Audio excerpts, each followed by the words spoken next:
Morena, good morning, everybody. Welcome to our council meeting of the 27th of August.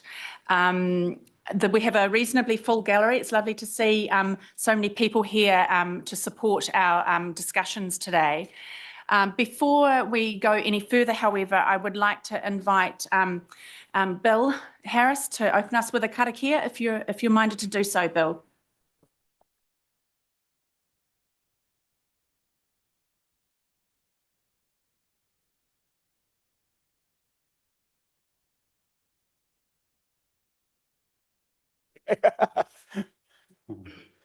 Toitu te kupu, toitu te mana, toitu te whenua, toitu te riti, tihei Māori ora. Tēnā koutou, tēnā koutou, tēnā koutou te katoa. Ngā mihi, Steph. Sorry I didn't make your pōwhiri yesterday, but an opportunity this morning to at least welcome you. Kia ora to the rest of council, and a special kia ora to tēnā koutou to our whanaunga in the gallery, a very large gallery, and it's good to see all of you here, bright and oily, even on this very rainy day. So kia ora koutou, tēnā koutou, tēnā koutou katoa.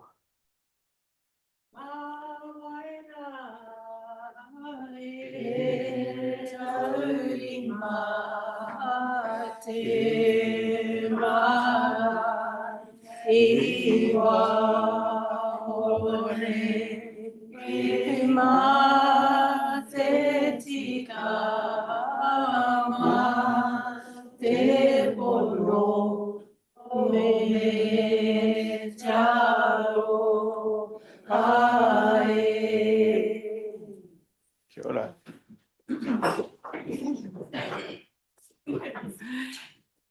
Yeah, kia ora. Thank you very much, Bill. So just moving on then into our agenda, obviously have a few opening comments to make. Given the size of our agenda this morning and what's been a very busy week, I will leave them really reasonably succinct. The obvious burning thing I wish to address is the fact that this is not Gary Diet. This is in fact Steph O'Sullivan, and how wonderful yesterday's welcome pōwhiri was at Karapiro, and just the I don't know, the passion for people, the passion for the sector, the passion for the future, I think was pretty laid very bare. So look, I just want to welcome Steph to her first meeting as Chief Executive of the Waipa District Council. It's been a long time coming, and thank goodness you're here. So, look, yes, and so those who attended would have really, I hope, enjoyed the day and sort of set the tone for the rest of certainly the Trainium, as far as the people around this table are concerned, but for Waipa into the future. So thank you for a wonderful day. The second thing I just want to briefly mention, because it would be remiss of me not to do so, was attendance at LGNZ conference last week. A number of councillors attended together with Ken and myself. Obviously very well canvassed in the media in terms of the Prime Minister and the respective ministers' announcements. Not too many surprises there, given the platforms upon which they campaigned coming into the central government parliamentary election. Yes, so I think I won't say anything more there because I'll probably get myself in trouble, but I just acknowledge that was a very firecracker-like conference, and we even had a fire drill. Actually, there was a fire there. Yeah, so we had firecrackers one day and then fire alarms the second day. So yeah, look, it was an interesting week. Lots of good discussion had, and some really impressive speakers interlaced with the minister's announcements. So anyway, enough of that, enough of me. Let's get on to the real stuff, which is our agenda, which sits before us here. Firstly, apologies. I'm not aware of there being any, but welcome, Councillor Montgomery online. Nice to see you there. Good morning. There being no apologies, we shall move on then to disclosure of members' interests. Again, I'm not aware of there being any. Oh, no, I am actually. Liz, you're right. You're waving your hand. Yeah, absolutely. Look, just to know, I don't believe it's a conflict, but my business name is mentioned in the alcohol report that's on the agenda. So I just wanted to acknowledge that. Excellent. Thank you very much for that, Liz. Don't believe that's too concerning. No other conflicts to note. Excellent. No late items, I believe, either. No late items. Excellent. Confirmation of the order of meeting. I'm happy to move from the chair that it is true. I'm fine with it. Yeah, Lou. Councillor Brown will second that. I'll put the motion. All those in favour say aye. Against? Carried. Fantastic. Right. Next item is confirmation of minutes. We have two sets there, the 25th and the 16th. So 25th of June and the 16th of August. Now my computer's just decided to lock me out. Hold on. Hold the line, caller. They appear in our pack. They've been pre-circulated. Is there one or two? Sorry, I'm locked out. Two resolutions. Can I have somebody move the first resolution for me in respect of the Claire will move it. Roger will second it. I'll put the motion. All those in favour say aye. Against? Carried. And then there is the second resolution there. Bruce will move that. Philip will second that. I'll put the motion. All those in favour say aye. Against? Carried. Fantastic. Thank you for that, team. Then moving on to the documents signed under council seal. Now, I think, Ken, were you happy to speak to this matter, given as it is somewhat retrospective? I will pass the speaking paddle over to you. Yes, Your Worship, I'm happy to speak to this matter. So look, I think it's pretty straightforward. There were 3 warrants that were signed off. And a couple of documents that had the council seal applied. Both of those were actually authorised by council, the application of the seal. But they are listed there. Item C there, the termination of a licence agreement was in regard to a licence for a unit at Sherwin Village, where it had been a lease arrangement. Council purchased out that lease, so it was terminating the licence. And then the bottom one, item D, was a contract that I signed in regard to an all-of-government contract for reticulated gas supply. Just because of the amount involved, that needs to be declared to this meeting. Yeah. Thank you. Thanks for that clarification, Ken. As there's no recommendation, thank you for you are going to move that for me, Lou? And who will second that? Liz will second that. I'll put the motion. All those in favour say aye. Aye. Against? Carried. Thanks, Ken. Now, moving on to the next item, which is the Local Government Electoral Legislation in Māori Wards and Māori Constituencies Amendment Act 2024. I will invite Jo, or she's already there, quick out of the gates. Jo agreed to present her paper, and so the floor is yours, Jo. Thank you. Tēnā koutou. Legislation was enacted at the end of July, which requires all councils who decided to introduce a Māori ward after the legislative amendments in 2001 to make a decision by the 6th of September to either A, resolve to retain the Māori ward it established for electoral purposes, or B, resolve to disestablish the Māori ward it established for electoral purposes. So there's only 2 options there, and a decision on this is mandatory by the 6th of September this year. So if council decides it wishes to retain its Māori ward, then what will happen is there will be a poll that will be run alongside the October 2025 local body elections.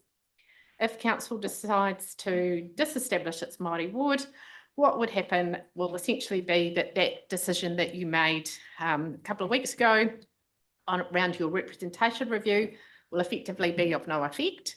What will happen then is you will then need to decide whether you wish to adopt your 2019 representation arrangements or undertake a shortened representation review.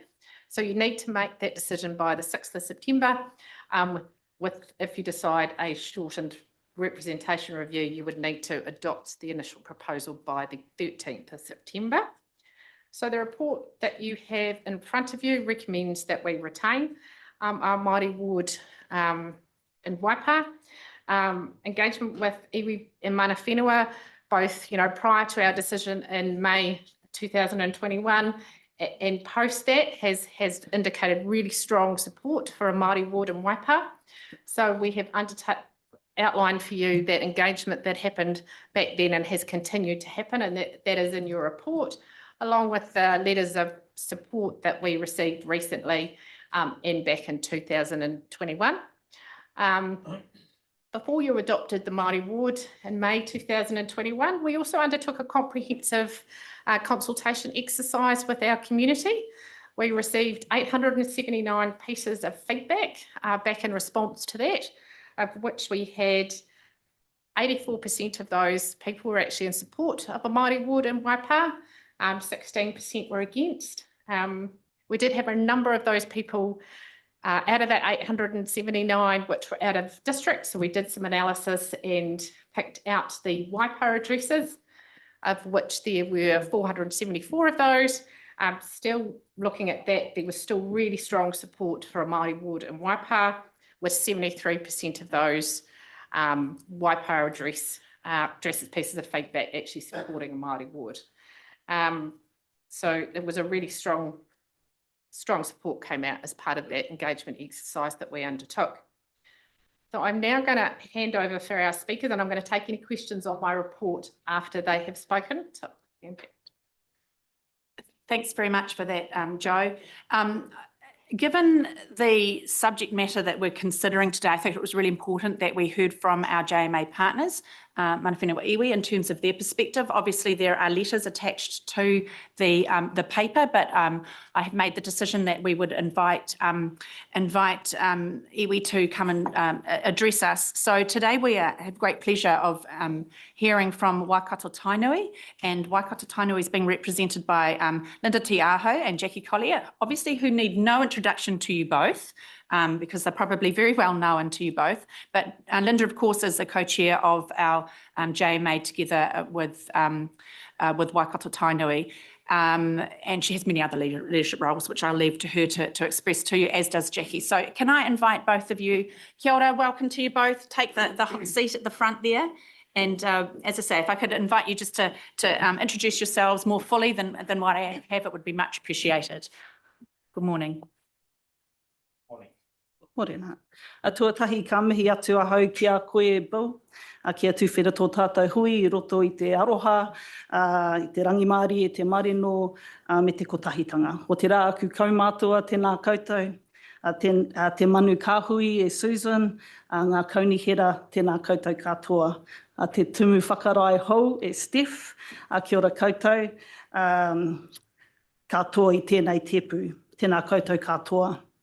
Morena koutou, my name is Jackie Collier. I'm the Deputy Chair of Te Ara Taura, the Executive Board of Waikato Tainui, and I also sit on the Joint Management Committee with Waipa District Council.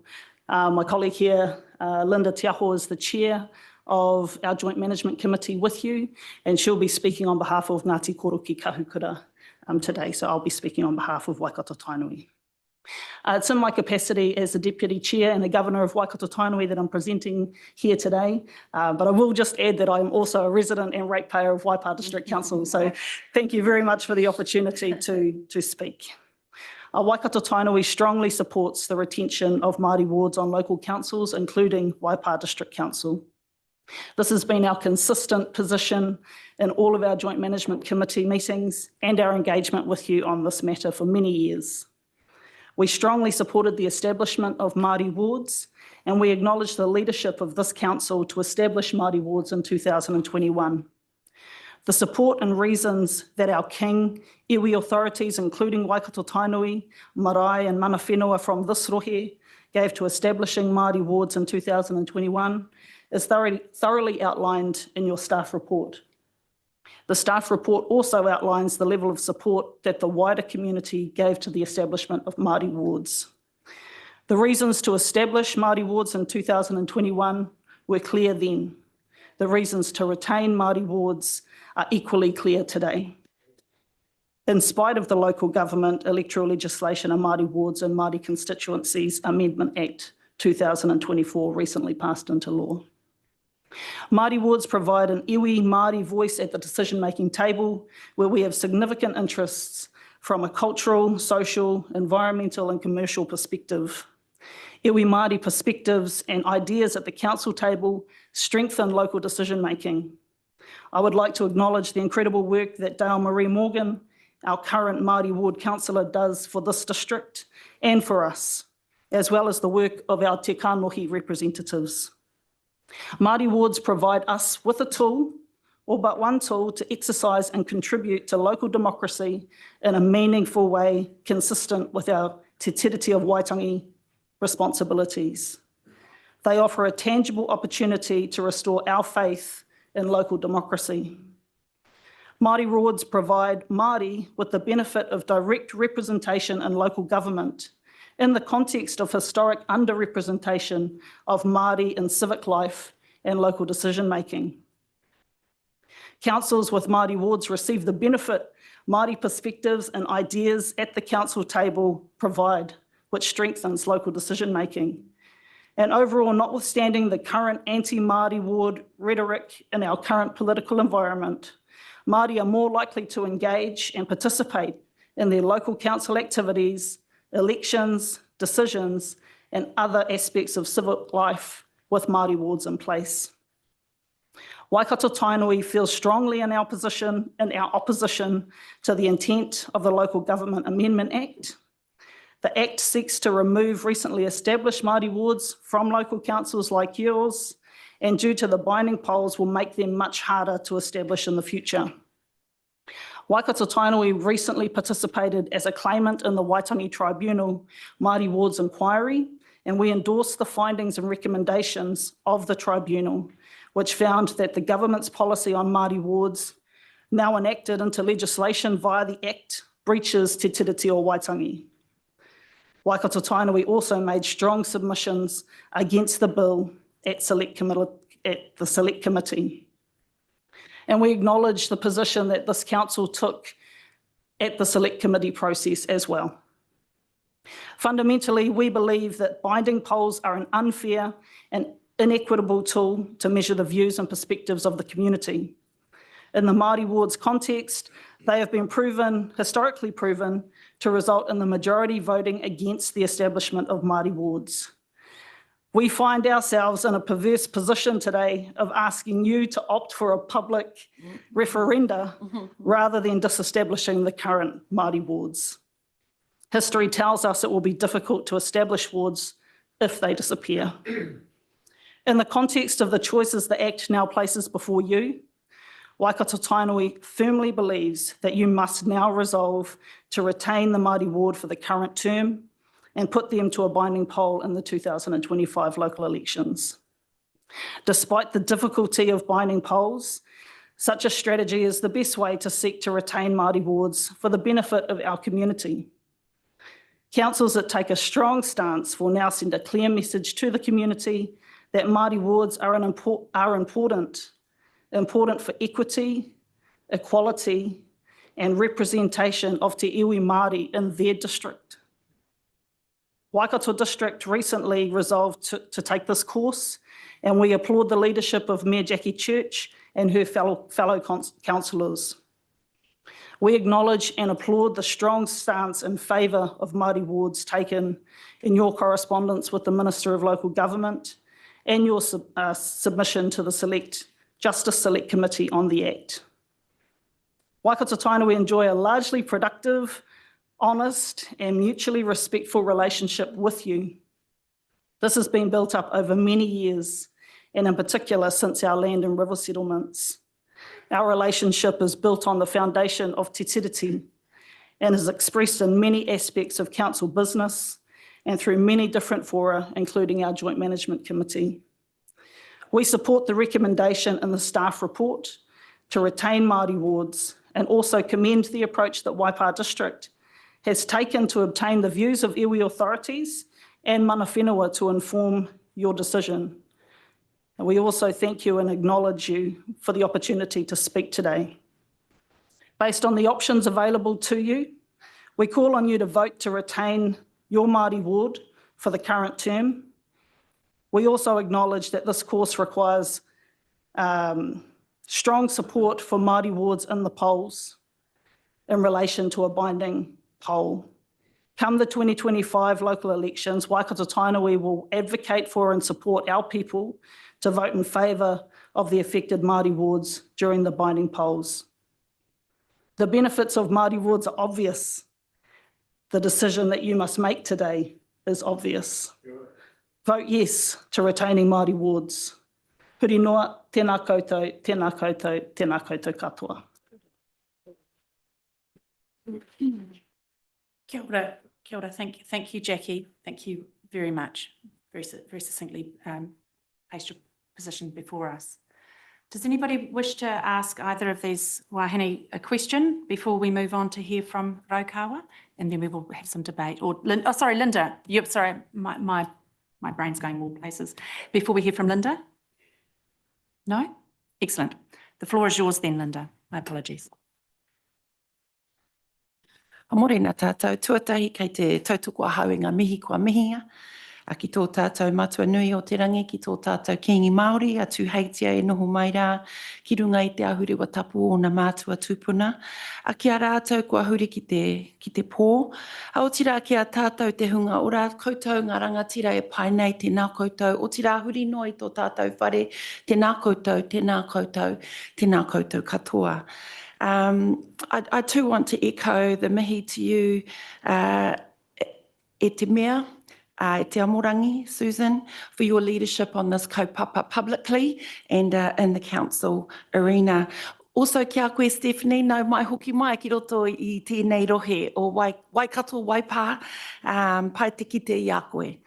I want to also acknowledge you, Bill, for your karakia, and Dale Marie for your staunch advocacy. It's given me personally huge comfort to see how you carry yourself and convey a lot of the whakaaro of mana whenua in the decision-making processes. It's been absolutely wonderful seeing you in operation. Nō reira, ka nui te mihi atu ki a koe o tira ki a koutou ngā kai kaunihira.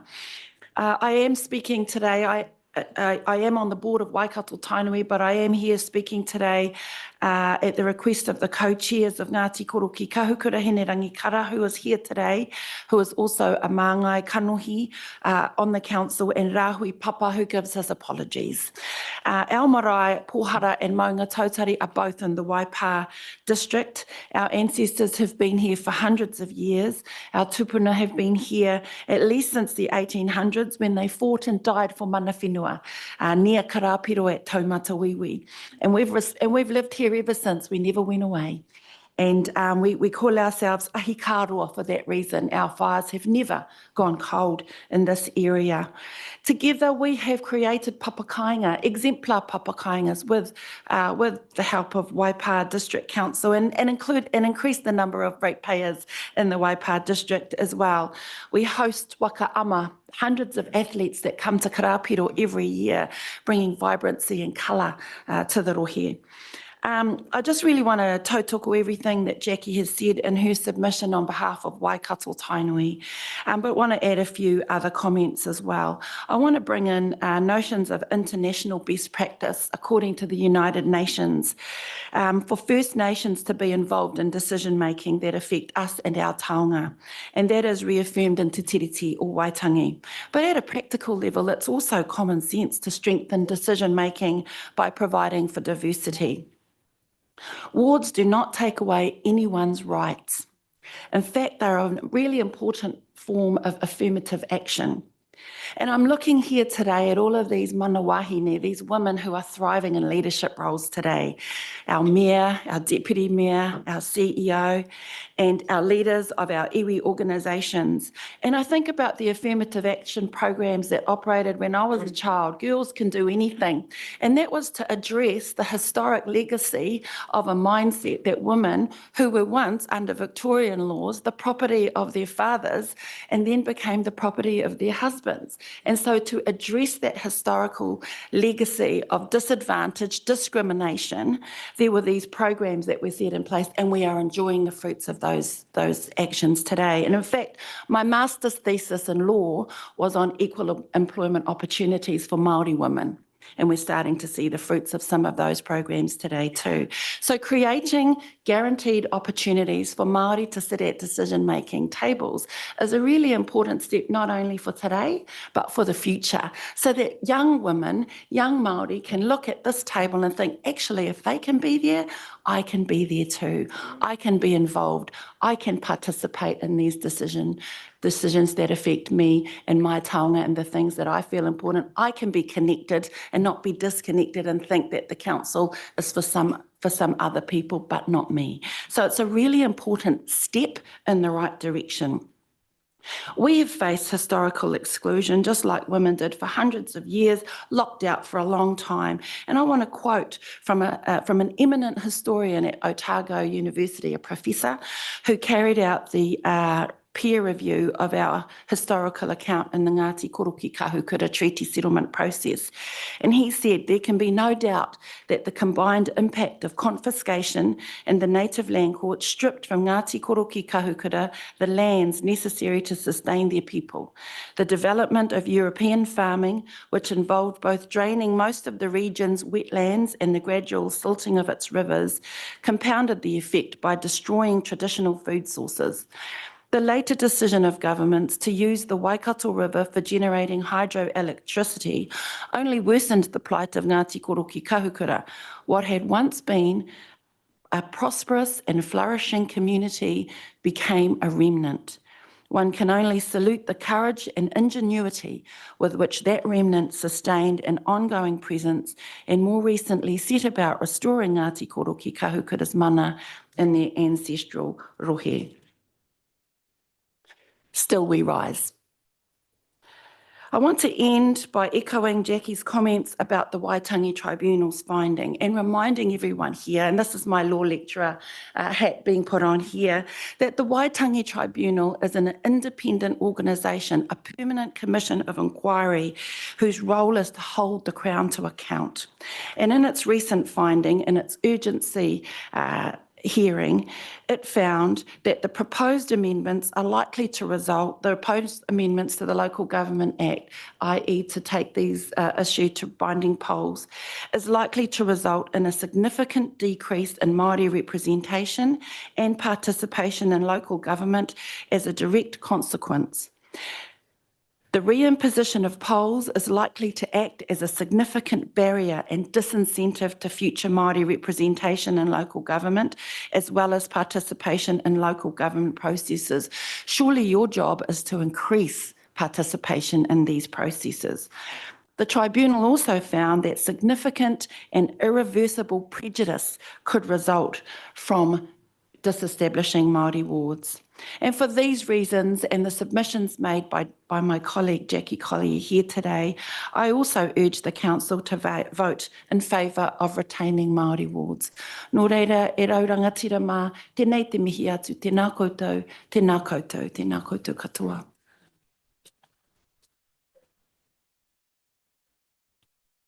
Kia ora. Thank you so much, Linda. Any questions for Linda before we move on? There will be a debate following the presentations by yourselves and at Okawa. So with that said, thank you so much. Thank you for your learned views on this matter. It's really much appreciated. Now, the floor is open for, I didn't see Katarina here. In Katarina's absence, Maria Te Kanawa. Kia ora, welcome. Welcome, Maria. Maria is the Chief Executive of Okawa Settlement Trust. Nice to see you, Maria. The floor is yours, and you've seen, I've explained the sort of format for today, so please, we'd like to hear your thinking. Ka pai. E ngā mana, e ngā reo, e ngā raurangatira mā, tēnei te mihi mai oha ki a koutou katoa, tēnā koe te koromatua o Waipa, Susan, tēnā koutou ngā kai kaunihira o Waipa hoki, anō, tēnā koe Steph, he pai rawa atu I kiti a koe anō, nau mai hoki mai ki te takiwā. Ko Maria Te Kanawa tuku ingoa, ko au te tāhuhu rangapū o te Pāri Manaaki o Raukawa. Kia ora everyone, my name is Maria Te Kanawa. I'm the CEO for the Raukawa Charitable Trust, and it's my pleasure to represent Raukawa this morning in place of our Chair Katarina Hodge, who is unable to be here with us today, and shares her apologies. I just want to start by mihiing and acknowledging and tautoko te kōrero, the beautiful kōrero and passionate kōrero from our whanaunga iwi, but also add to the Raukawa flavour to what we want to share this morning. First of all, we do want to thank you for the invitation to be here this morning and to share our views. We feel that is a reflection of Waipa District Council and Raukawa's strong and positive relationship to be able to come, be in person and to have these discussions in a constructive way. It's also important to acknowledge that both parties have been put into this position through no action of our own, but instead through the actions of a government that seems strongly committed to disestablishing some of the growth and positive movements that we've made in the past few years. I'm sure that we would all rather not be needing to have this conversation again so soon after 2021. I understand that you've all seen the submission that Raukawa made to the Select Committee, and I'm not going to go through that in any detail today.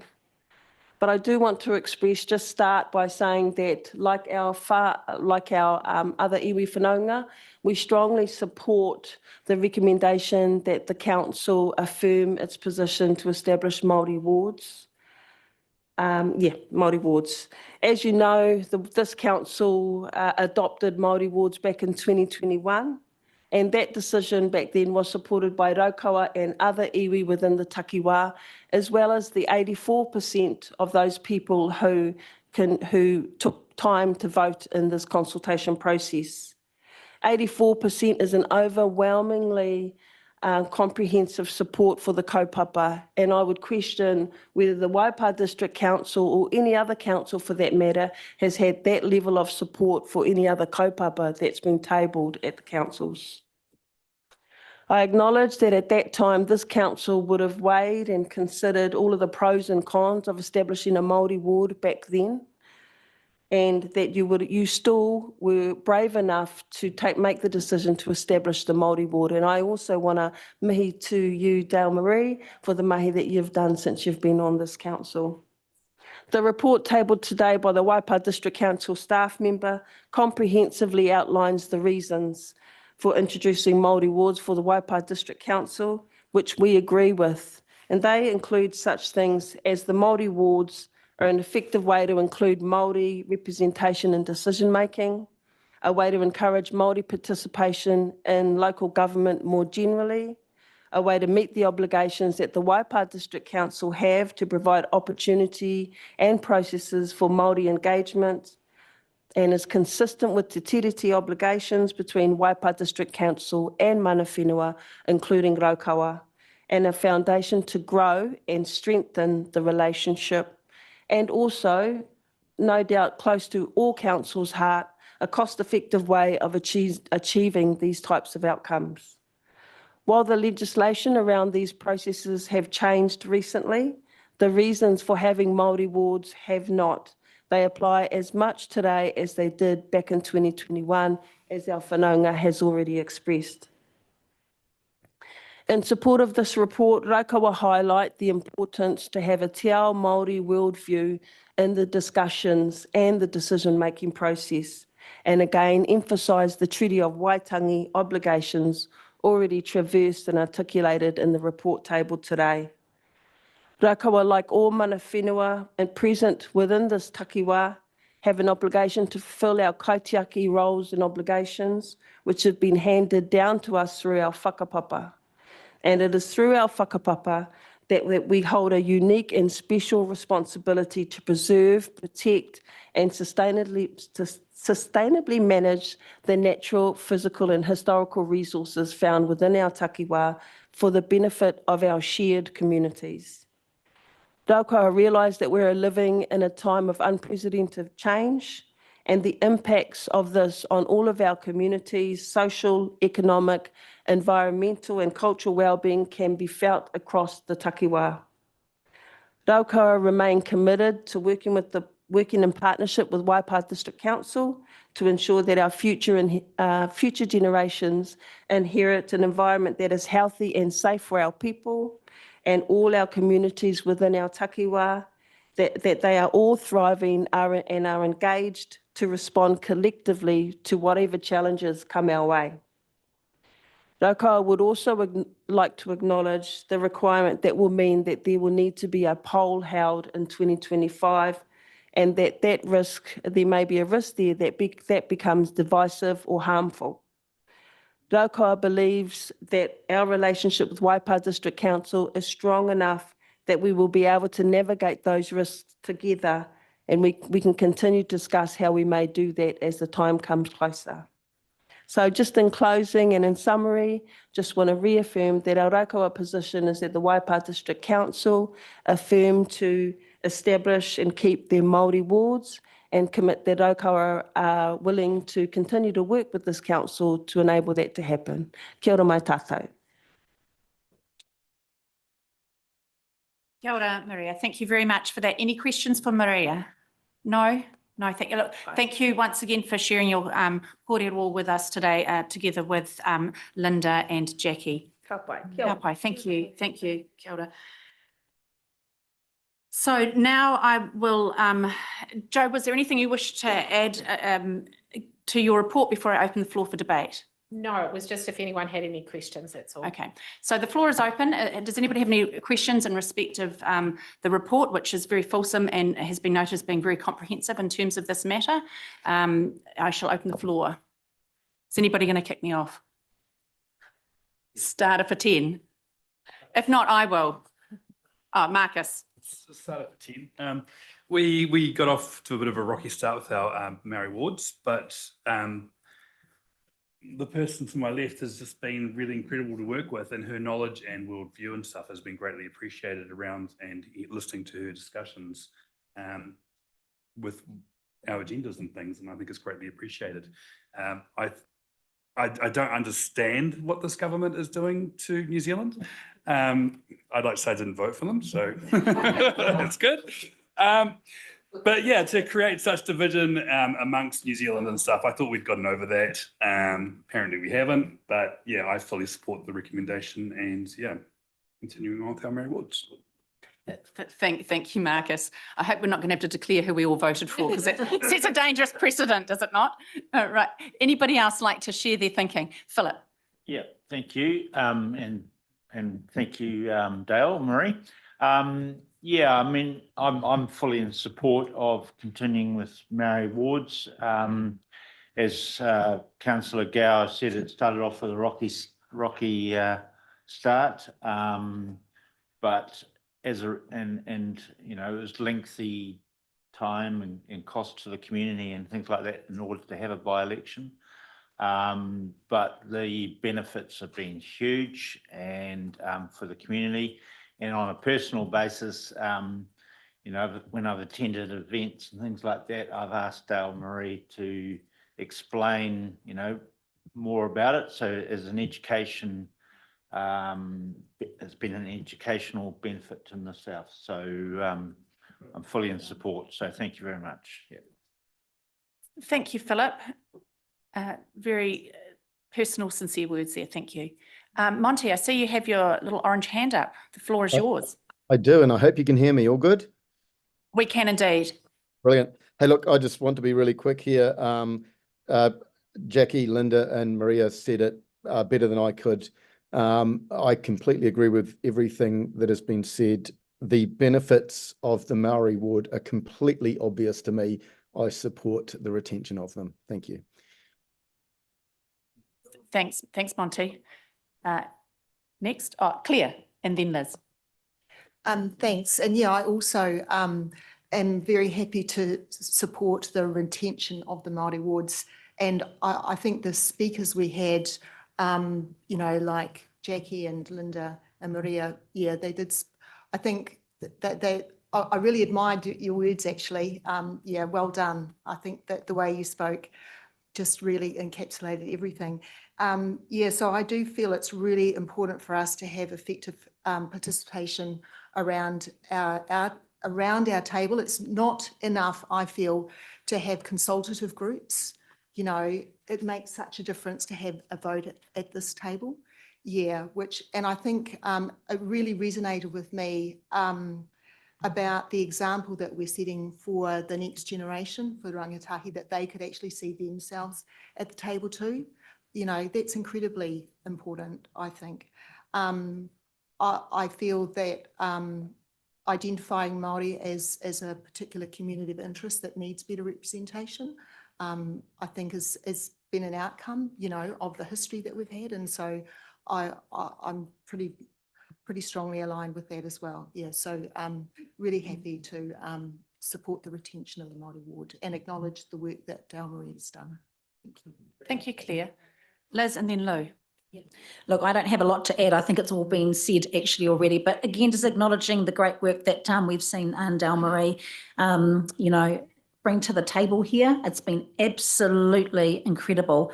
And I don't think that, you know, our community necessarily sees all of that. And I think it's really important that we show and profile that perhaps over the next, you know, 12 months. So look, again, I absolutely support the recommendation that's on the table today, and nothing more to add. Thanks. Thank you, Liz. Lou. Sat here and listened to it, and I was absolutely impressed at the presentations we've had today. It's been an absolutely incredible. We made our decision back in 2021, and I'm absolutely supportive still of that decision today. We tried in 2017, it didn't quite work, okay, but we've got there.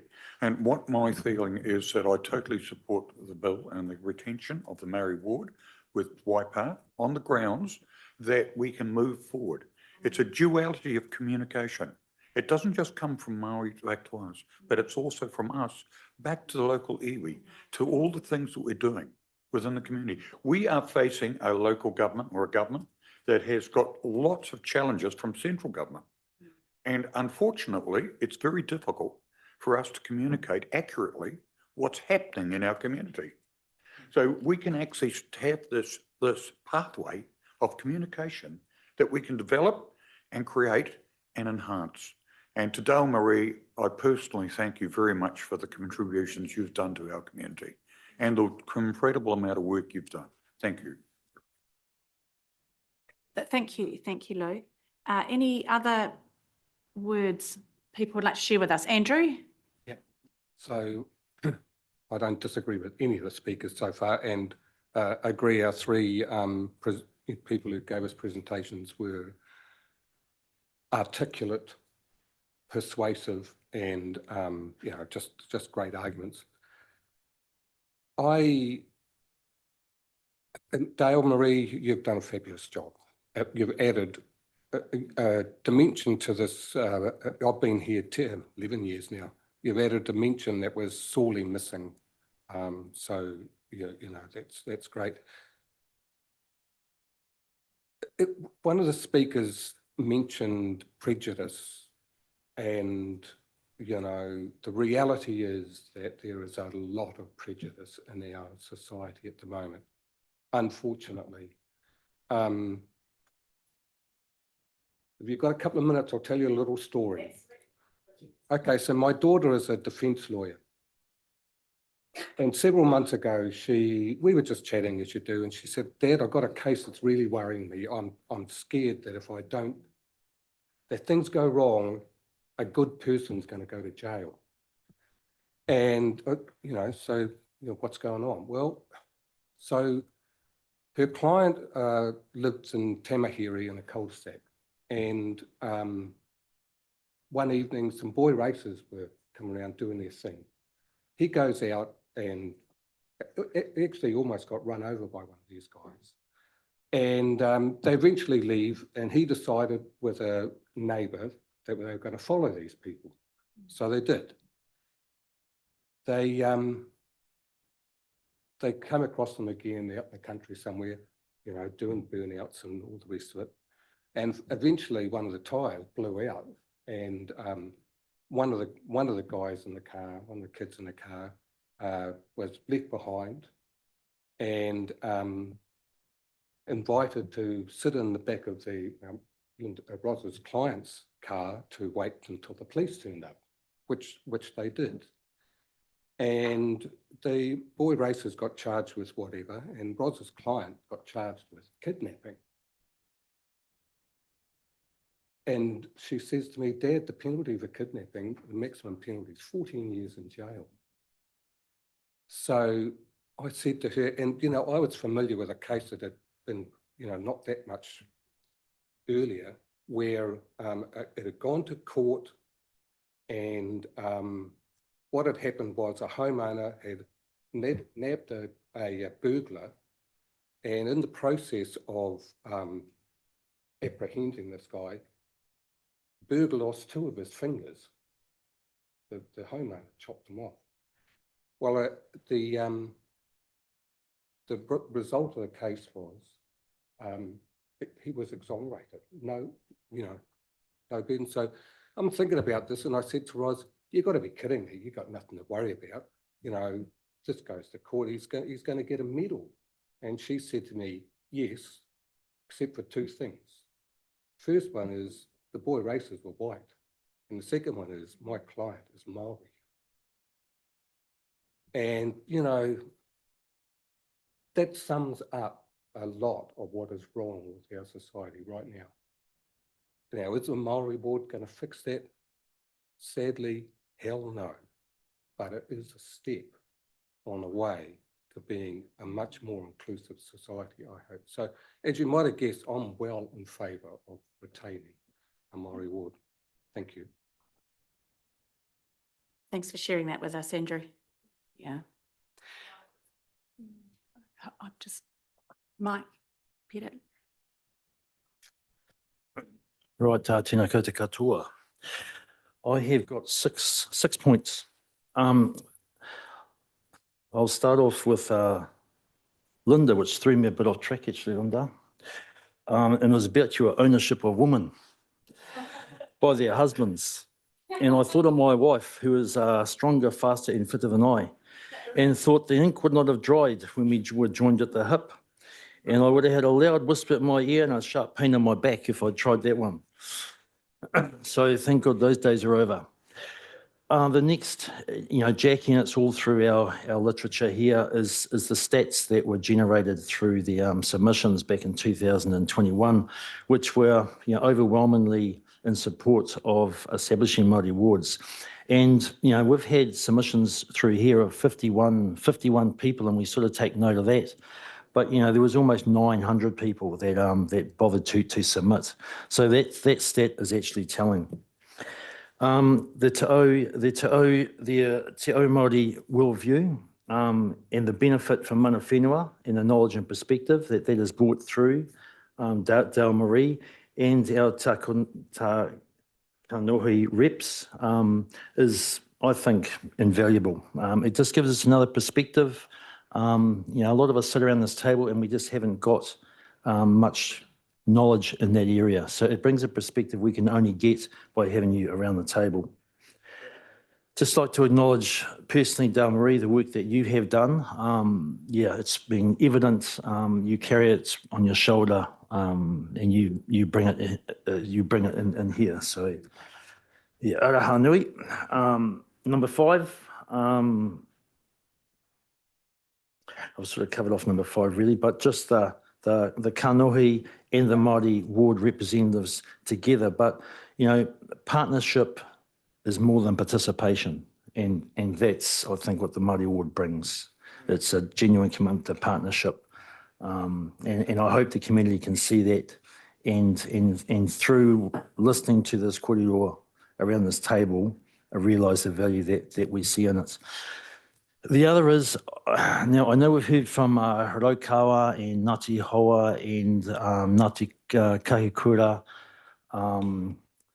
and Waikato Tainui, but my roots lie up in Northland.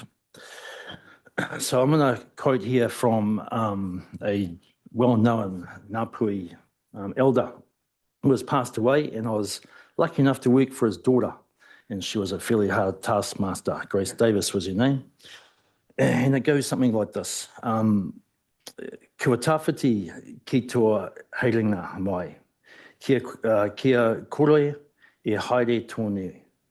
He tina nui rawa ua mani. Kia kore ua mana tōnu. You have come too far not to go further. You have done too much not to do more. Kia ora.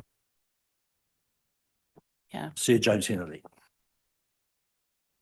Thank you, Mike. I love the way you numbered them like the true principal that you are. Anybody else? I believe we haven't. Bruce, did you want to share your thinking with us?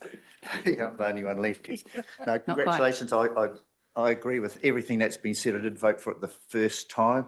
My only little query is, and well done, Dale Marie, you're doing fantastic. Why we haven't got more Māori around the table in the general wards? Why aren't there more people putting name forward? I'd be, as I've said it before, be the first to congratulate a Māori contender that kicked me out of this place. So I'll leave it at that. But I just don't understand, we could have more around this table. We've got Dale Marie and our Tikona, but we could have more. Thank you. Thank you. Roger? Yes, thank you, Madam Chair. I'd like to acknowledge Bill and all the other Te Kanohi that have contributed to our council discussions over the last 3 and more so with the Te Kanohi. And I also acknowledge Del Marie and her contribution. And I think I've enjoyed working with them and listening to their points of view over the last 3 years. I have to admit, Marcus, that I did vote for this government, but I also do not see what they're trying to do with this piece of legislation. They tell us that we have to discuss it around the council table to make a judgment. And then they say, irrespective of that decision, we're going to put it to a poll and take it to the people. So it's got to be either one or the other. I do acknowledge all of the community that are here, and it probably makes what I'm going to say quite daunting for me, because personally, I don't agree with the establishment of Māori wards, and therefore I will vote against that. I tried to seek to get that decision today taken away for us, and just to confirm the poll, but apparently the legal advice is that that is not accepted. So I'm hoping that people will accept that I have a personal view and that I stick by that personal view. Thank you. Thank you, Roger. Thank you for your honesty and speaking your truth. I think before I pass over to Dale Marie to wind up, just some fleeting thoughts. It's pretty clear where my position, where I sit on this matter, and it was really interesting, particularly listening to obviously all the speakers, but Linda, something really resonated in my head in terms of the affirmative action that has been taken historically in New Zealand, particularly around women's rights, and I guess that comes to that sort of resonates very strongly with me personally, and I guess sort of thought to myself, gosh, yesterday was such a wonderful day to show all those young women in that room that leadership in reasonably high places is a real tangible thing. So that seeing yourself in a place, having mentors before you, understanding that that is not off the table for you, I think is a really powerful thing. So that really resonated with me just now. And I guess some of that gets back to seeing yourself in a place or an organisation or a district. And that's where the Māori wards are really the first step to that. And a lot of that obviously it's round up in being involved in decision making and all of that sort of stuff, and addressing things as you see them. So I guess my feeling is that we need my hope was that we would have created a Māori caucus of sorts, where our Māori councillor was sort of the sun, if you like, across organisational perspective, with the Takanohi being sort of supplementary in their particular roles. So I'm concerned that without that cross-organisational lens, that really challenges the effectiveness of a Takanohi positions, which troubles me quite deeply. To me, this notion of Māori wards that we made a decision on in 2021 was what I see as localism in action. And quite frankly, I resent being put in the position where we have to question ourselves in terms of that decision. I note actually also, and we're really not quite numbered everything off here, but I want to note that in our last residents' perception survey, there was quite a significant uptick in terms of Māori perceptions of our council, and I laid that squarely at the feet of Donna Marie and the existence of her role and the effectiveness of that role together with Te Kanohi positions. I guess I just want to wind up before I pass over, and I love this. This is a picture I think I should print off somewhere. I saw a picture saying that rights are not pieces, it's not pie. Rights are not pieces of pie. The more you have doesn't mean the less others have.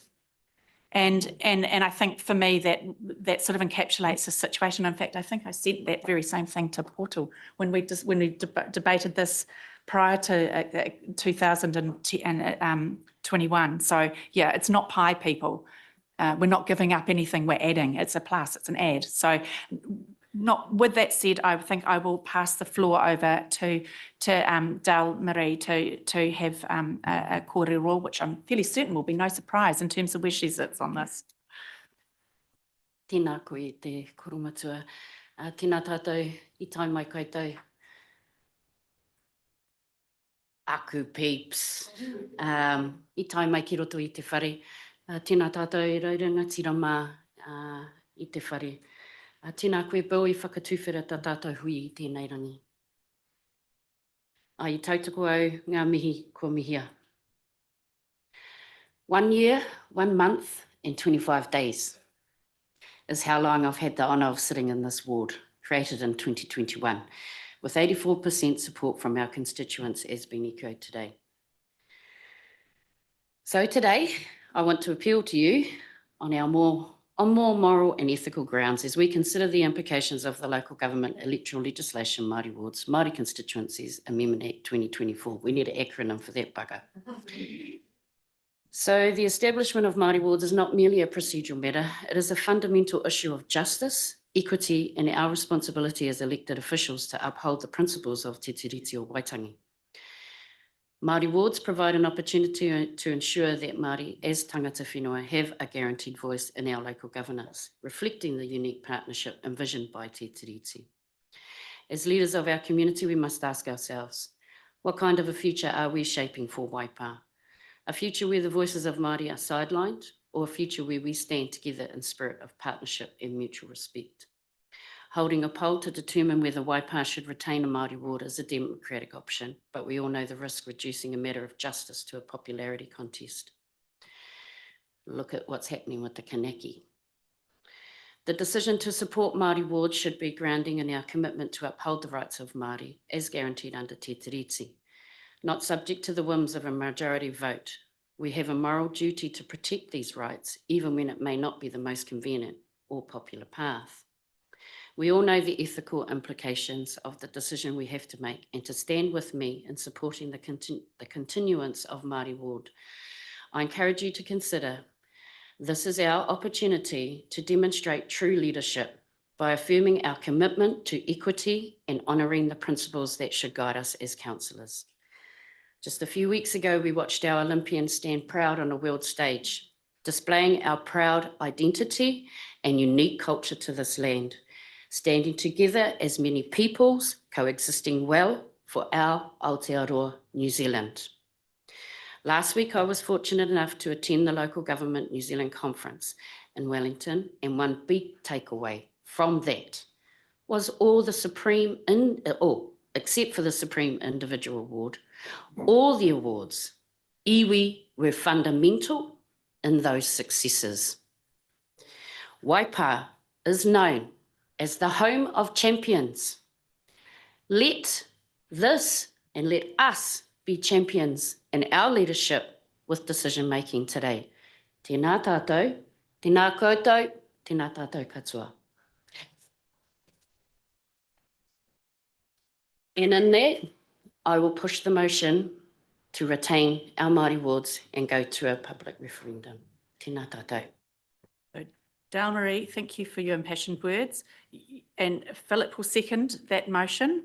So I shall put there being no further discussion or debate on that matter, I shall put the motion. All those in favour say aye. Aye. Against? Thank you, Roger. Did you want your noted? Thank you. The motion is carried.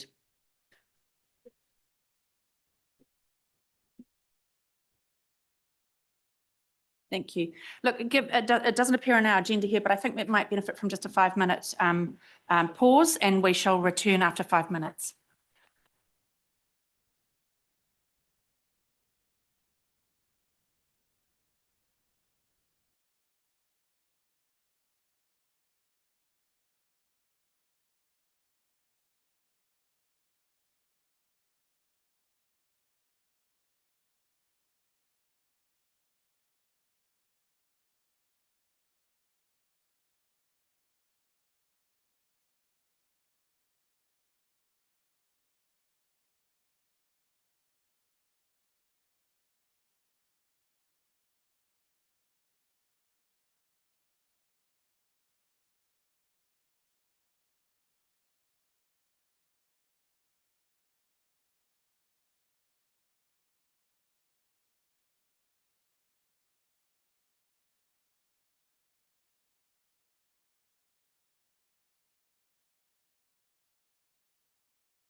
Well, welcome back, everybody. Our next item on our agenda appears at page 120, and it is the summary of the annual report to the Local Regulatory and Licensing Authority.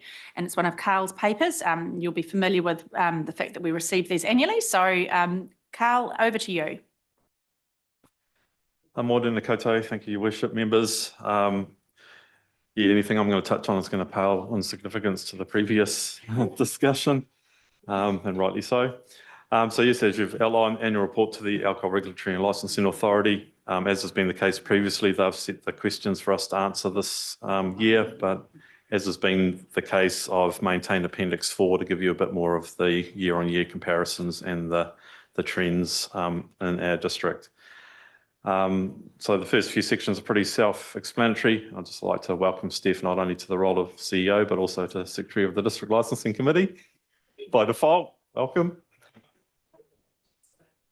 And because the questions are very similar to last year, naturally the answers are very similar to last year in many places, but the high-level summary is that the Licensing Committee determined more applications in the past year than any year previously. Three main drivers for that: the return to a relatively normal events calendar post-COVID, still some growth in the hospitality sector or certain parts of the hospitality sector, and the active work that's been undertaken to reduce the number of pending applications. So those three things together have contributed to more applications being processed than has been the case previously. So I'll take the balance of my report as read, and I'm happy to take any questions. Thank you. Thanks very much, Carl. We're familiar with these, obviously, as we do get them annually, and they're very precedented, aren't they? Like, they're very formatted. They have to be delivered in a particular way, so it may not feel like it's a sensible way to communicate information, but it is dictated to quite clearly, isn't it? So is there any question or debate? Liz? Yeah, look, thanks, Carl. A great comprehensive report as always. Hey, just a quick question around the significant backlog. And I can see you're making great inroads into that, but I do have quite a few. I do have regular, people commenting to me around that. Do you envisage now that going forward, you'll still continue to really chip away at those ones that are currently expired? Through the chair, yes, absolutely. So the number may have not reduced by a huge amount, but the age of those applications has. So most of our applications are, well, half of them, I believe I think the comment is, are less than 12 months old. So definitely we've still got dedicated resource chipping away on that. And by the end of this financial year, I'd say we're pretty much have broken even. Yeah, that's good news. Mike and then Lou. Oh, I'm happy to move it when the time comes. Thanks, Mike. Lou? Yeah, Carl, very, very keen to see there is support for the introduction of the exemption of a special licence for club members, raised, and I'd like to have that, developed a little bit further. We and I'm developing this on the RSA's point of view, do have something like 1,400 to 1,500 members locally, and some of them are extended members, but the ability to be able to hold a funeral without actually having a special licence for everyone. Sometimes we have 3 to 4 funerals a month, and that's an extra special licence for everyone, and it's quite an onerous procedure. So I'm just keen to see that developed a bit further, please. Thanks, Lou. Now, Mike Pettit has moved this. I will second it from the chair. Is there any further conversation before I put the motion? No? I'll put the motion. All those in favour say aye. Aye. Against? Carried. Thanks very much, Carl. Great work as per usual. Thank you.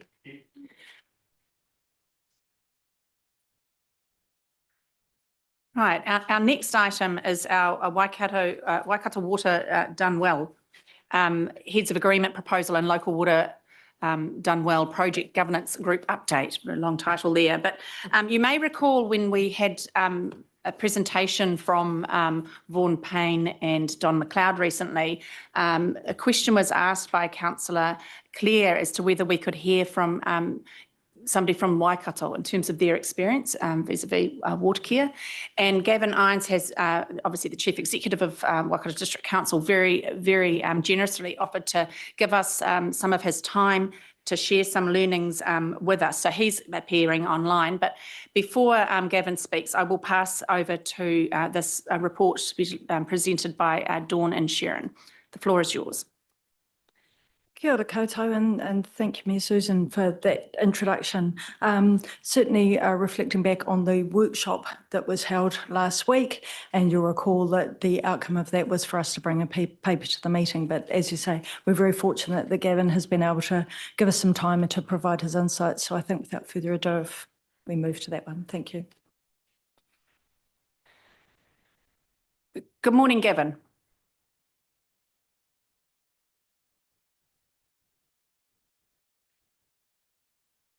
Now we can see your presentation Right. there, WDC Water Care Learnings. Okay, that's good. Thank you. Fabulous. Thank you, Mayor Susan and councillors, and also welcome to Steph as well, who I haven't managed to catch up with since she's taken up the role. Thank you for the opportunity to be able to give you some of our insights on our contract with Water Care, and I just wanted to, I'll start on that in a minute. I just wanted to say I would have been there in person, but unfortunately I'm unable to drive at the moment because of shoulder surgery. So otherwise I would have been there in person. Okay, so if I just start, if we could go to the next slide, which is head of history. Okay, so I just thought, Mayor Susan, if I started, not going to start right at the beginning, but just to give you a bit of background. So since 2010, when Auckland was formed, we have received our water supplies from Water Care, and also our wastewater is piped back to the Pukekohe plant of Water Care.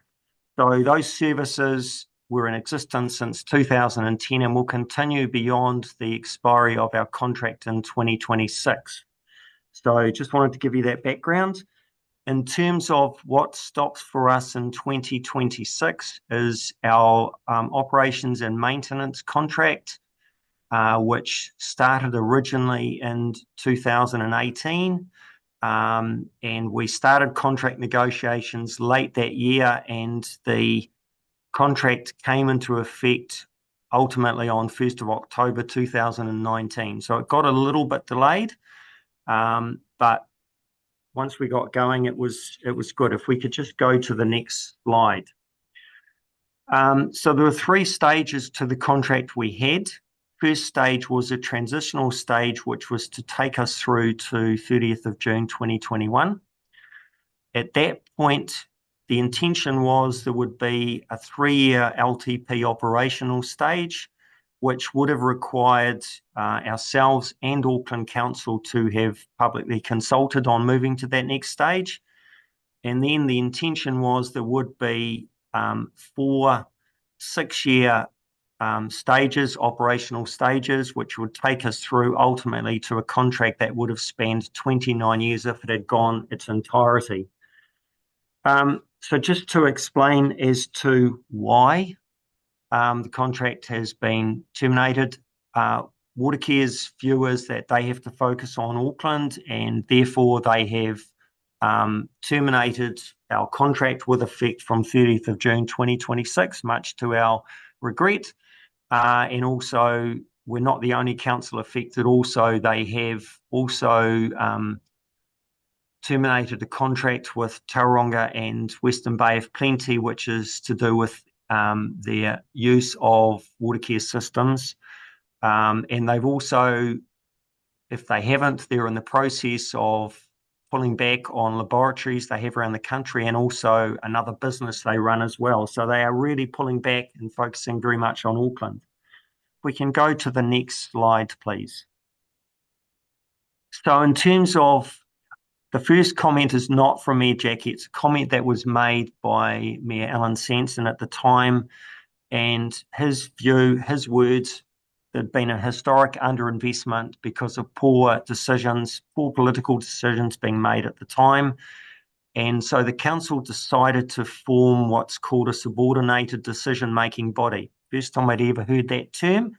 But what it means is it is in effect, we called it a Waters Governance Board. It was set up for the purpose of giving independence and making independent decisions around the work programs and also managing the contract with Watercare. So subordinated decision-making body is different to a committee in the sense that committees have councillors on them. This was specifically set up to be independent.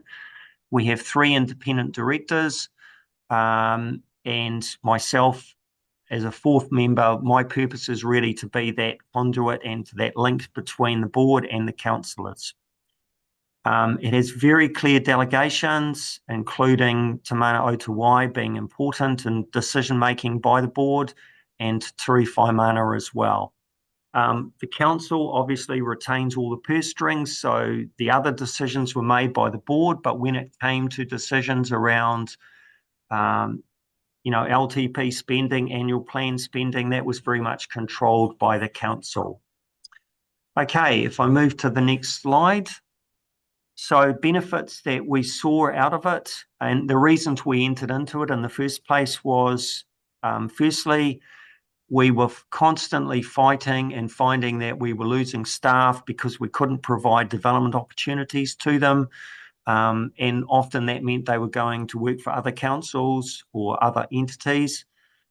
So that was one of the things that attracted us, was the ability for Watercare, A, to look after the staff, and B, to provide them with development pathways. And certainly, I've mentioned this a bit later on, but certainly the vast majority of the staff, we transferred about 42 staff. Every staff member that we had went to work for Watercare. And I think of that very much would be in the high 30s of people that have remained, and this is 5 years on. Okay, so also the other benefit for us was size and scale, and that does matter. The other things, innovation and testing facilities that Watercare had. So we had a team that was very good at making do with limited amounts of money, keeping and using Kiwi ingenuity to keep things running, but we weren't progressing, we weren't actually improving the level of service, we weren't delivering better outcomes for our community, and that's where we saw the move to Watercare would be able to help us with that. The other thing, one of the big benefits was procurement benefits. So I can't give you and won't quote you any numbers because of contractual issues, but what I can say is that we were able to leverage off Watercare's size and scale to get very good prices on things like chemicals, electricity, and those kind of things. Also, Watercare had a proven track record around capital delivery processes, and so we bought into that as well as being one of the benefits that we saw. Now, if I move to the next slide, some of the efficiency gains that we made. Oh, sorry, teething issues. Sorry, missed that one. There were some teething issues. Initially, Watercare were used to running their own operations. They weren't used to running an operation on behalf of a direct customer. So we did take us some time to get them to recognise the difference between Watercare itself and then providing the same services for Waikato District. But once we got through that, it worked well. Consents, one of the challenges we had early on was, well, it wasn't a challenge, it was really just being clear that the technical work on consents would be done by Watercare, but the community face would be Waikato District Council. So we're the ones that go and meet with our community and discuss their options, and so we're the ones that apply for the consents. So we just needed to make that clear. Stormwater was something which we wanted included in our contract, so it is for 3 waters. We had some teething problems which probably took us the longest, maybe 18 months to sort through, where Watercare's work finished and the work of our roading team through our roading alliance started. Also, we started midway through a financial year, which wasn't ideal, so it did take us some time to get operational. And then and then we had to catch up. So those were some of the teething issues we had. Now, the efficiency gains we made, which is on the next slide, thank you. We made a 10% saving at the outset, and that was versus staying by ourselves. And that was very much, it was important for us to be able to demonstrate that. I did look through, so 10% in the first year, 3.8% in the second year, 5% in the third year, and that's all judged based on our targeted rates, what we had intended to do, and what we were able to do through this contract. One of our big strengths was we didn't have very good asset management systems, so we have moved and migrated all our asset management data onto Watercare's systems. That might be a problem now for us, but we've migrated all our data, and that has led to us being able to sweat our assets better. It's led to us understanding our assets a lot better, which has had pluses and minuses. Once you understand your assets a lot better, you can also understand where you have problems, which meant that we had to address those problems. And that's been, obviously, has meant more investment that we've had to make. We had the ability to trial technologies before we committed. So, for example, we were considering a type of plant for our Te Kowhata wastewater treatment plant. We were able to trial that through Mangere, through Watercare's plant there before we committed to it. So that was really helpful. So we knew that it was proven technology by the time we actually had it or moved it and engaged and installed it in Te Kowhata. Capital delivery, that's been slow, but it's taken us up. Now our capital delivery is a lot better than it was before, and we're delivering quality results, improving our levels of service, addressing our issues we have, environmental issues and discharge issues, all those kind of things. It's quite impressive to see the results of that work. And just to give you an example, one of our smallest plants, Mary, we now can see, if you go and see the, I think it's called permeate at the end, you can see that it looks like water. It is so clear, which is just really impressive. Okay, we've seen, as I mentioned before, high staff retention and development for the staff that went to Watercare. We've also, I hate to say it, but we lost a few other staff who went to Watercare in different roles. We've found that we have not been as hamstrung as we were before. So we had a staff of about 42 people. But we've found that when we have storm events and things like that, we have access to a much bigger workforce through Watercare. And that's been really important to responses we've had to Cyclone Gabrielle and things like that. So that's been one of the gains that we've had. Okay, if we go to the next slide, some of the other outcomes we've had, we set performance measures in the contract. They've all been achieved. Our capital delivery is increasing. We understand our assets a lot better and have been able to develop programs that will address those issues. That backup, as I mentioned, from Watercare, not only Watercare Waikato, but also Watercare Auckland. And there's been much better coordination and communication as well. So those are all things that have been really beneficial to us. So the next slide is about transition costs. So I wanted to be quite clear that it's not cheap to go into this kind of a contract or to move to a CCO type arrangement. So I've outlined there the main costs that we incurred. And some of those are pretty obvious legal costs, which was around actually the negotiations and through the contract process, etc. Communications, branding, we decided that we would brand all our vehicles with Watercare and Waikato District Council, so there was a cost associated with that. The two big costs were certainly around asset systems. So when we migrated all our assets data onto Watercare systems, it cost us approximately $2 million to do that. So it's not cheap, but we believe we are getting the benefits. We certainly would have got the benefits over a 29-year period. The other one was asset condition assessment, which was a requirement of the contract that we would have our assets assessed for a very good reason. So we would know the state they were in, and there was a provision that when they're returned, they must be returned in at least that state, if not better. And generally, I believe they'll be returned much better.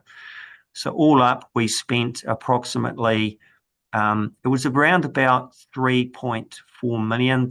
The bottom item, which is the customer costs, we didn't get to that stage, so we haven't incurred those costs, and that was basically the intention of the contract was if we got to the later stages that Watercare would do all our billing, they would manage all the customer front-facing items as well, and we would have migrated all our data onto their systems from a customer perspective as well. So community benefits, which is the next slide. The things that we've seen in the community, first of all, credibility. So we've established good credibility with our community. We're visible through the Watercare. They can see that we are delivering better quality results in terms of our upgrades and the way that Watercare operates. Very responsive, so they've achieved all the responsive targets that we set for them. Continuity of service, so there was no issues in the handover between Waikato District doing it one day and Watercare doing it the next day. So there's continuity of service. The innovation has been something that we've had some really good discussions with our community about, not only in Te Kaupara, which I mentioned before, but also in other places like Raglan at the moment, where we're in the process of upgrading our plant there as well. Environmental improvements, so I've referred to that already. Our infrastructure is a lot more resilient than it was before we started the contract. I know you've got this experience as well. All our properties are metered. We did that over a period of years. Most of that was done before Watercare came on board, but we had some difficult cases that had to be resolved, and Watercare were able to do that for us. We've seen a reduction in water loss. Look, I haven't actually confirmed the number, but I think it's around about 4%. They have very good systems around managing and searching out reductions in water loss through drones and various things. And they have very good health and safety systems also, which were important to us. Okay, if we go to the next slide. Elected members. So how do my elected members feel about this? They've always been very supportive of the Watercare contract, and if we had our way, we would not have seen the contract end. But that's history. Okay, they had some initial concerns about how decision-making was going to happen, but they've bought into the idea of having this independent board. The councillors are encouraged, if they wish to attend those meetings. They can see what's happening. The board provides regular updates back to the council. And it's also the Waters Governance Board is very clear about the funding implications of decisions. So, for example, in 2021, when we were preparing our LTP, the Waters Governance Board provided three approaches to council, which the council chose the middle one, which was the status quo, or a little bit above the status quo. I think we called it aspirational, and then the ultimate one, which would have been the best outcome but unaffordable. So the council made the right decision in that case. Okay, I just thought I'd include a slide also on things we've learned along the way. So hindsights. So the issues we had around stormwater, around the clarity between the work that Watercare was doing and the work that our roading alliance would do. We should have sorted that out earlier, so that's something we did know. I think if we'd been a bit clearer about our expectations, particularly around the fact that we were a customer and expecting to have better service early on, I think that would have been helpful. We didn't initially require the Waters Governance Board to focus on affordability, so they were able to focus on what was the best solutions. That was a conscious decision at the time, but in hindsight, times have changed, and the board needs and has now buys into the importance of affordability. So that's something we did. We did have some problems in the early stages with the reporting that we were getting from Watercare. Whilst there was lots of it, it was whether it was really hitting the mark. So it's taken us some time to get through to a position where we get reports that are really meaningful and that really hit the mark. So particularly around where we are with capital projects, whether we can, the substitution of other projects and all those kind of things. So so that's been where we've got to. So that's my presentation, Mayor Susan. And look, I'm happy to take any questions. I know there's quite a lot in there, but I'll do my best to answer any questions that you have. Oh, look, thank you very much, Gavin. That's been really valuable on a lot of levels. Obviously, it is the great unknown for our district in terms of looking to the future around water service delivery. So really helpful to understand your honesty, the honest answers to some of the question marks that were floating around here during our last presentation. So thank you for that. Look, I'll open the floor for questions, and I suspect Claire will have questions for you. So Claire St. Pierre, thank you. Look, thank you, Gavin. I'm just absolutely wrapped with your presentation. I have learnt so much. Yeah, it's been excellent. And I really hope that as we go on our journey as to what the best decision is for Waipa, we might be able to tap your experience even further. Really impressed to see the improvements that, your council achieved. My biggest question is, this was just a management contract, wasn't it? And council retained the ownership of the assets and the financing of the assets. And so I'd be interested in your insights as to whether or not you think if you'd gone to a full CCO with the assets going over to there as well, whether or not you think that might have been better or not. Because you did share about the decision-making processes, which, been quite good. Yeah, but good to get your insights on that. Okay, Thanks, councillor. So I think you know this already, but I'm a strong advocate for asset owning CCO and the whole transfer of the assets. Certainly our experience in a number of times that we've looked at this is that would have produced the best results, I think, financially, and also I think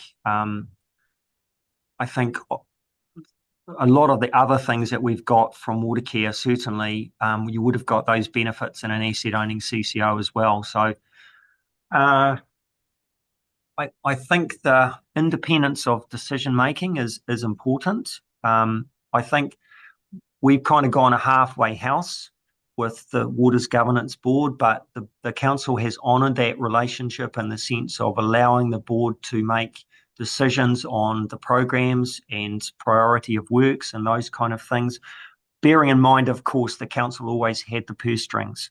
But there were some very constructive conversations around that, and that independence was respected because we've got some really good people around the table. And that's really helped in terms of the decision making, I think, and helped the council to make easier decisions. Hopefully that's answered your question. Yes, to a certain degree, but I'm just going to do a follow-up on that, and to do with, it's tying in that decision-making mechanism you had with affordability, because that's what I would be wondering, whether or not you'd created an entity that had full control over its budget and, its investment program, separated from elected members, whether or not So if you had gone to that asset owning CCO, Yep. whether or not the affordability lens would have been as strong. Yeah, because so that, thinking about the impact on the community.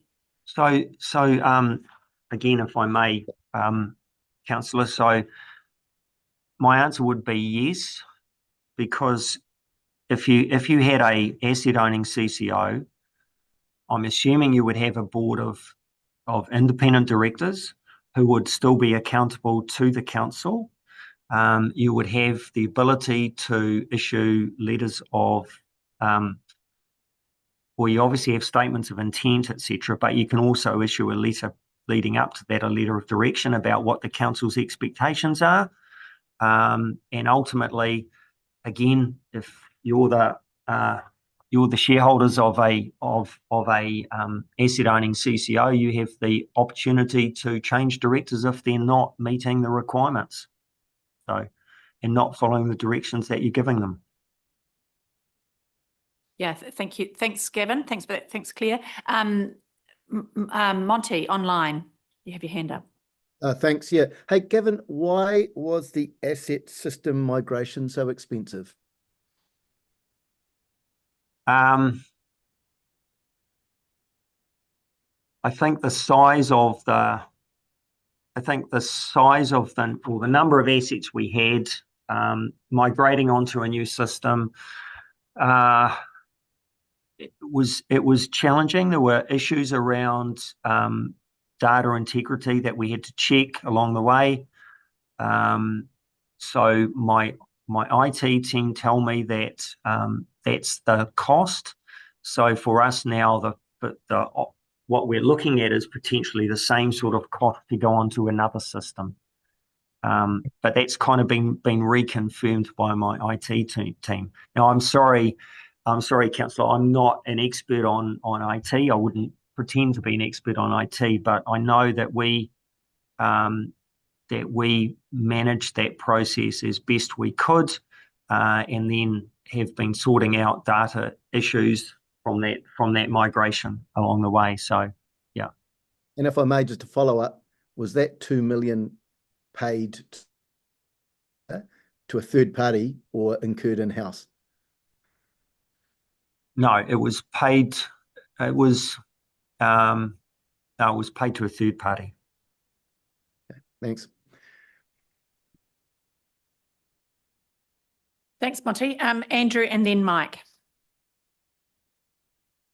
Yes, yeah. Thanks for that, Kevin. You made the comment that scale is important, size is important. Did you get a sense with your contract with Watercare as to a limitation to that? So what I'm asking is, do you sense an ideal size or a range where, you know, that of an ideal sort of range?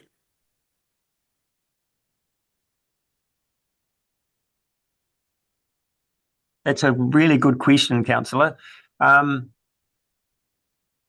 We've never tested the upper limits of that. I know from the work that was done in the past that, and that looked at, sorry, I don't want to dwell on the past, but if I think about the Cranley report, which looked at Waikato District, Waipa, and also Hamilton City, certainly we didn't hit the top limit there. I know there is generally considered to be a lower limit, which is you really need to be over about 200,000 people to get the benefits. But no, I don't really see why it would necessarily be limited by the size. So, I just think the size is really important to be able to spread the load. Yeah, thanks for that. Mike Pettit. Thank you through the mayor. Kia ora, Gavin. Thanks for your reports. Hey, a couple of questions from me. One, it seems to me, just reading through it and just listening to yourself, sorry, is I've just put the word stability across a whole bunch of levels and sustainability. And I guess That's what I've heard for your staff, for your services, for delivery. I was actually thought there might have been more than 5 to 10% savings across the organisation, but I guess that's actually quite a bit. My question is, did you, as part of your strategy on this, was there a break-even point in terms of years? 29 years, but some point in there, did you do any work on the break-even point for our, to get into this is year, whatever? Can I just say that's a really good question, to which I know there is an answer, because I remember that we actually looked at that at the time, but I can't remember what that year was. Can I just, if you bear with me, so if you leave that question with me, I will look into it and I will give you an answer on it, because I'm sure that we looked into that at the time. Thank you. Yeah, thanks very much for that, Gavin. That would be really appreciated. Roger. Yeah, thanks, Mayor Susan. Thanks, Gavin. Really interested in that report. And I first of all say, could we have that circulated to us so that we have a record that we can have a look at in our own times? But Gavin, you say that your current contract is ending 2025? 2025? 2026. 2026.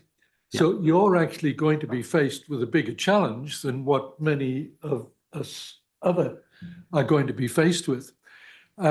So recognizing the transitional arrangements that are going to be put in place for Waikato Water Well Done, and the fact that it's going to be a split services and asset planning delivery model, what kind of future track are you taking to accommodate where you are now and the opportunities that are there in the future? That's another very good question. So, but we're dealing with this every day. So we have, and we had a workshop with our councillors about 2 weeks ago. We've got about 8 different options and 8 different paths that we looked at. We narrowed it down to about 5. Waikato Water's Done Well is certainly one of them. I'm not telling any secrets here. Working with Hamilton and either as part of that or separately is another option. Engaging, going with another contractor such as Downer or City Care is another option.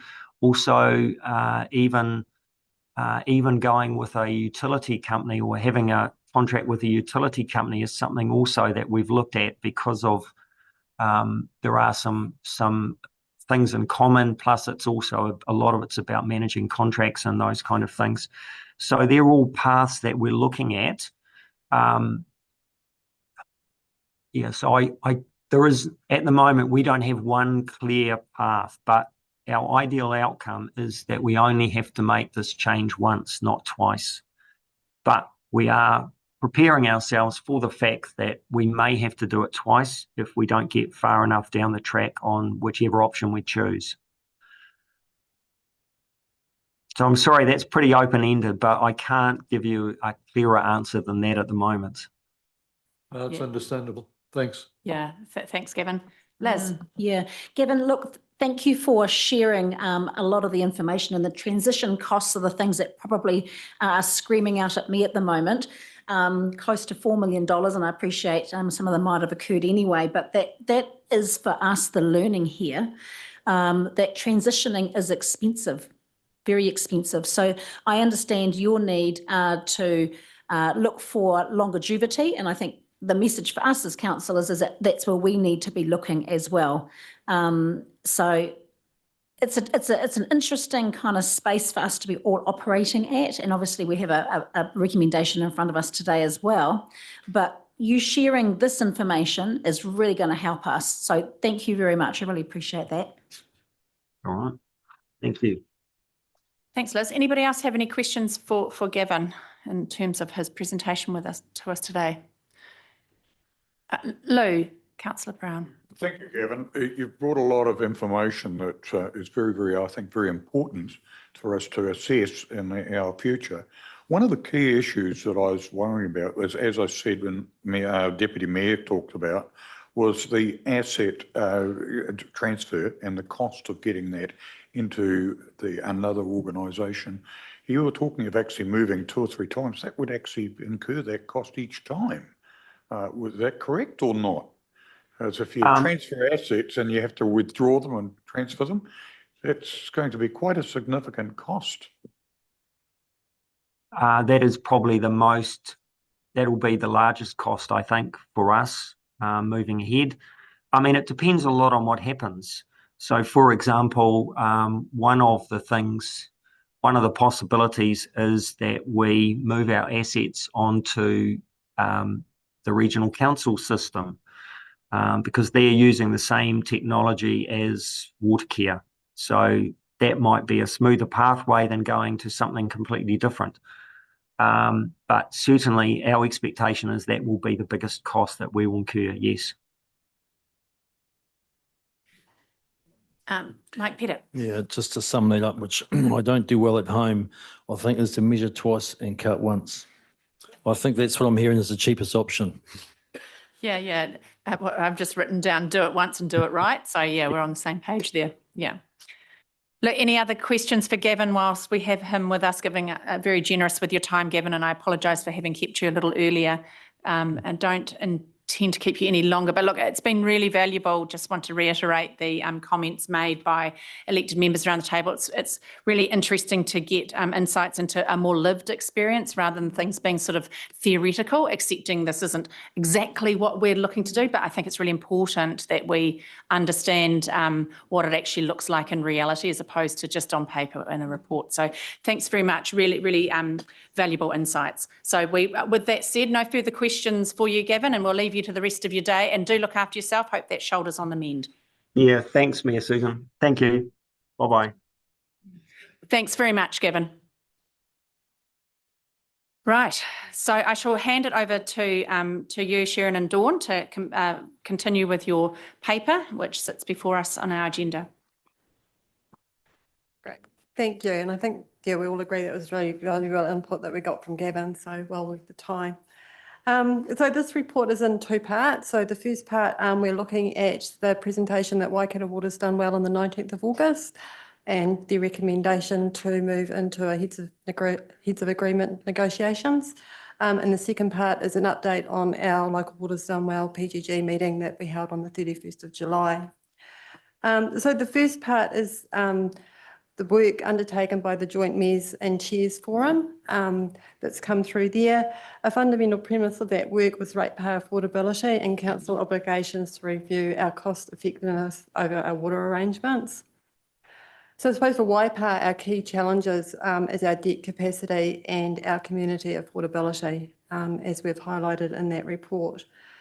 So Waikato Ward have done well. They're looking to do a stage approach as they went through with the other day. So the first stage being capital works delivery, program management, consenting, project planning and design, asset management, and education and training.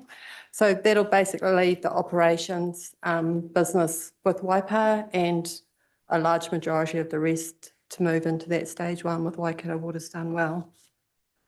So stage 1, I suppose it's not going to address our current 2 key issues that we've got, being our debt capacity and our community affordability, but the future stages would address those.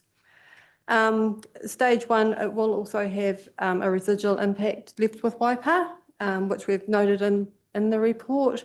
So there's going to be some stranded overheads, like we haven't quantified what those will be at this stage. We still need to work through that. The effectiveness of the project delivery team also needs to be a consideration with the downsizing of our capital works program, and also that infrastructure program as well with our growth infrastructure, specifically with our developers, and making sure we've got those links still happening across. So entering into the heads of agreement, it will allow us that participation within the regional option, which is good and could lead to some good outcomes within not only our community, but across the Waikato. There are off-ramps throughout that process. At this stage, it's still unclear what they will be, but it has been signalled through the presentation that Don did last week that there will definitely be some off-ramps there. So they've noted a couple of risks within the report, one of them being the complexity of this. A large number of councils, bringing everyone together, councils, councillors, iwi, you know, it's a big collaborative effort that needs to go in to make this work across the 10 councils or whatever councils decide to opt in. And there's also the costs. So at this stage, we don't know what those costs will be from moving from stage to stage. So that'll just have to be addressed as they come up. So alongside the heads of agreement, if we decide to go down that track and enter into those negotiations, we're also doing a viability and sustainability assessment. So that's being carried out currently. We're just working alongside a consultancy firm at the moment, pulling all that information together. And we hope to have that report back to council mid-October is the timeframe that we're looking at. So it's just trying to align all these pieces of work, work together to report back to make informed decisions. So I suppose I'll just take any questions on part A of the report around the Waikato Water's done well before I move on to the next section. Thanks, Sharon. Lou and then Roger. Thank you, Sharon. I'm quite supportive of the idea of a heads of agreement because I really believe that information is very important in this current climate and economic climate that we're dealing with. The one thing that worries me was when you're talking about the actual size of this heads of agreement, what it's going to incorporate and how many groups are going to be participants of that. We don't have any say in limiting or actually sizing and what the cost of this will be to us in actually engaging with that. So I suppose that currently it's gone out to the 10 councils across the Waikato to make that decision. I think we were one of the first with our report going up today. I think Waitomo and Otahuanga have also got their reports going today, and then the rest early September to mid-September. The cost estimate currently, just to get the heads of agreement negotiations done, a little bit of comm support and project management support has been estimated at around 275k split across the councils, but that will depend on how many councils are involved, which we're not going to know. And that is just a rough estimate, like we haven't got a full breakdown of what that's made up of at this stage. And we would be guaranteed if we took this on as a heads agreement on and off ramps if necessary. Yeah, that's been signalled through the presentation and the work that's been done by Waikato Water's done well. Okay, Roger, then Monty. Yeah, thanks, Mayor Susan. And yes, I mean, Mike made a very relevant comment that, you know, we make one decision and we make the right decision. And I think if we're going to make the right decision, we need to have all the information on which to make that right decision. And I think that heads of agreement actually brings us around the table for those discussions that will inform us as to which way we're going. You've mentioned that there are off-ramps, and I think that's important. So as we go on with our discussions, and if we get more information coming through from that, we can make the judgment as to whether we go forward or whether we don't. I'm really looking forward to the feasibility and the internal work that we're doing in terms of the options.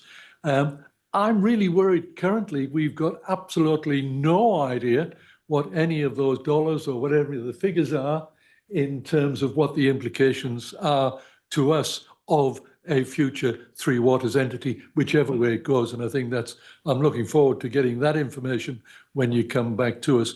But as far as the heads of agreement, we need to be around the table. We need to get the information fully supported. Thanks, Roger. Monty, then Claire. Thanks.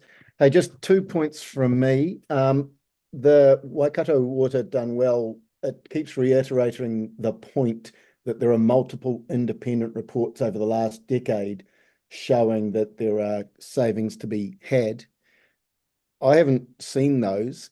can we like just put them together somewhere so that those of us interested can have a look at them? That's my first point.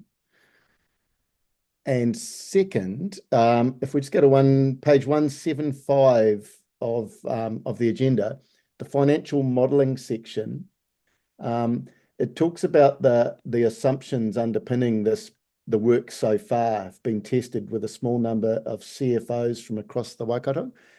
Ken, were you one of those? And do you have an opinion that you can share with us?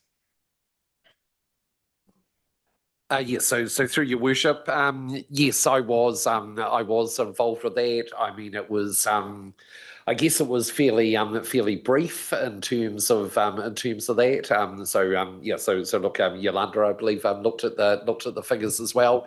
I mean, it was difficult from the Waipa position because unlike a lot of our neighbouring councils, of course, we had only locked in an enhanced annual plan. Yeah, so in terms of our longer term view, some of that is a little less certain for Waipa. So yeah, so look, it was high level view, councillor, and general, basically general agreement with those figures. Yeah, I mean we supplied the figures. Other councils supplied their figures. They brought those figures in appropriately in my view. Okay, cool. Hey, look, just from my point of view, it seems wise to be part of this at this stage, but I'm looking forward to having a whole lot more information. So just back to my first question, the starting point is, yeah, can we at least have links to those historic reports that are being referred to pointing to efficiency savings? Yeah, we'll get those reports out. I think they have been circulated with the PGG recently, the Cranley report anyway, but we'll recirculate across to the councillors. Yeah, it would be helpful if they were put in a section of their own and diligent rather than us having to remember exactly where what they were tagged to and what month and da. So that would be really helpful. Thank you. Liz, oh no, sorry, Claire, then Liz, sorry. Yeah, thanks. And I pretty much want to echo what everyone else has said, that we're being asked to make a commitment to the heads of agreement when we're actually lacking quite a bit of important detail. And so I suppose I take comfort from the fact that even though we might make a decision towards that, we still do have a backstop if more information comes forward. I mean, yeah, I've got probably 5 main concerns. The first one is that the stage 1, we talked about what activities would be the focus there, and they're not activities that actually going to benefit Waipa immediately. They're capital delivery, consenting and compliance and things like that.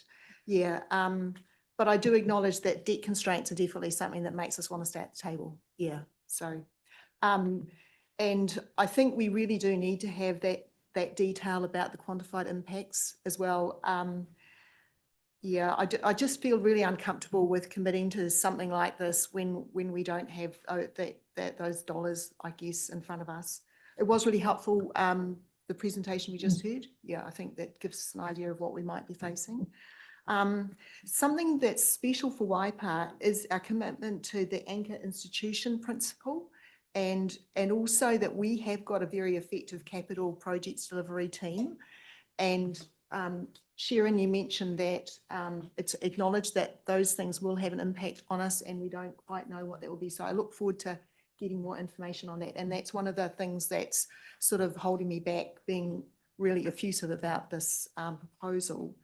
And we don't have that much detail on about the off-ramps either.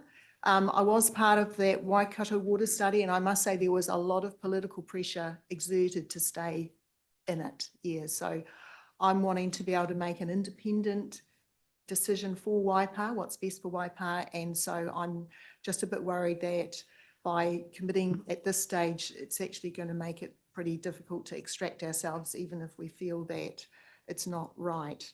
I don't actually feel that is a really big concern. I do think there's indicators that it is going to look good, but it's just understanding that risk.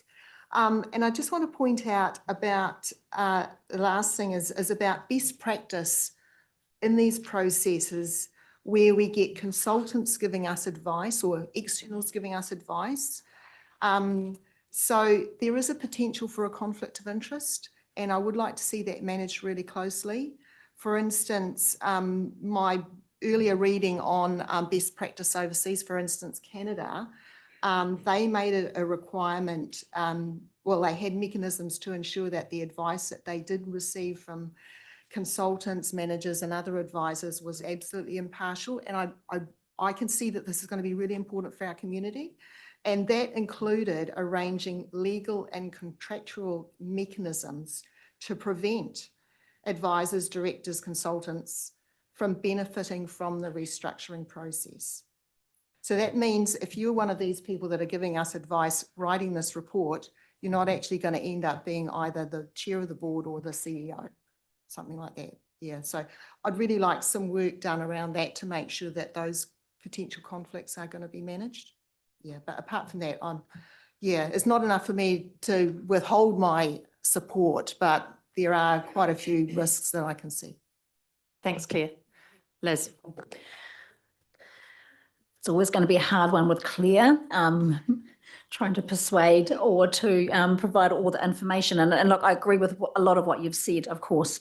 Look, I'm just going to implore that all the mayors in the region, especially the future-proof partners, just work really collaboratively on this.